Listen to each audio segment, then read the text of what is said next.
आमचं बघा ना, म्हणजे आमचंच अजून फाटेल आहे, पण आम्ही तरी लोकांचा विचार करतोय, मुस्लिम बांधवाचा, धनगर बांधवाचा. पण हे लक्ष्मण हाके हे जे व्यक्ती आहे, हे जे धनगर बांधवाचं आम्ही आंदोलन उभा केलेलं आहे, त्यालाही ते विरोध करते. काहीतरी हा स्टंट मला वाटतोय. आणि तुम्ही जेवढा त्रास मनोज जरांगे पाटलाला देताय होईल, हे लोक सगळे जाती धर्माचे तुमच्या जर मागे लागले तर रिकाम राहील, तुमचे डिपॉझिट बी जप्त होईल. इतकी बेकार परिस्थिती होईल.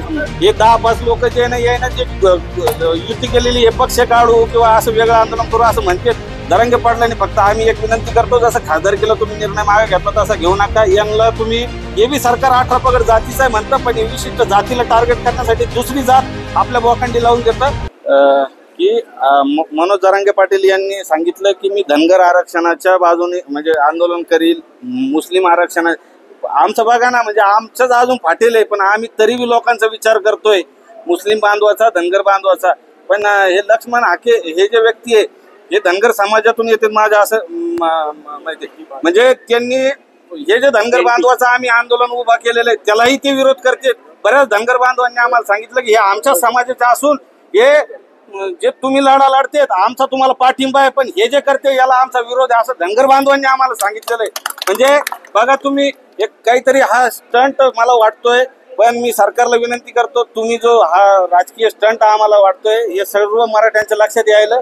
आणि तुम्ही जेवढा त्रास मनोज जरांगे पाटलाला देताय होईल, तेवढा समाज आहे ना जागृत होतोय, पाठीशी उभा राहतोय. आज आम्ही सगळे दौरे, आम्ही 10-11 महिन्यापासून मनोज जरांगे पाटलाचे दौरे पाहतो. आमच्या रॅलीला सर कडे करायला मुस्लिम बांधव असतात, पाणी वाटायला मुस्लिम बांधव असतात. आमच्या गाड्या खराब झाल्या तर आमच्या फुकटमध्ये आमच्या गाड्या टायर पंक्चर.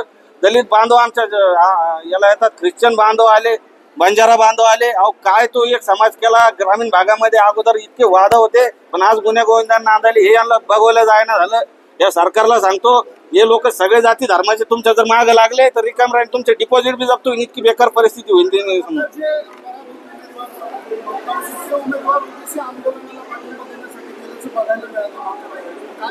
त्यांना असं वाटायला जसे मराठ्यांचं हे मवळ तयार झालेलं आहे, तसं ओबीसी आता हे जे आंदोलन चालू आहे तर सर्व ओबीसीचं एक वेगळं हे होईल. म्हणजे ओबीसीला मतदान करत आणि मराठे हे जसं हे आमचं तयार झालेलं आहे, जसं एक गट्टा मतदान खासदारकीला झालं, यांचाही असा गैरसमज आहे की आपल्यालाही तसं होईल. पण ते गैरसमजात हे 10-5 लोक जे नाही आहे ना, जे युती केलेली हे पक्ष काढू किंवा असं वेगळं आंदोलन करू असं म्हणतात, पण त्यांच्या मागे समाज नाही. धनगर समाज आम्ही आंदोलन जरांगे पाटलांनी चालू केलं. जरांगे पाटील त्यांना आरक्षण द्या म्हणून मागणी करते, त्यामुळे त्यांना कोणी हे देणार नाही. आज धनगर समाजाचे मोठे नेते येऊन भेटून गेले, मुस्लिम समाजाचे मौलवी, म्हणजे कुठलाही पक्ष नाही. पण जरांगे पाटलांनी फक्त आम्ही एक विनंती करतो, जसं खासदार केलं तुम्ही निर्णय मागे घेतला तसा घेऊ नका. यांना तुम्ही यांची जागा दाखवून द्या.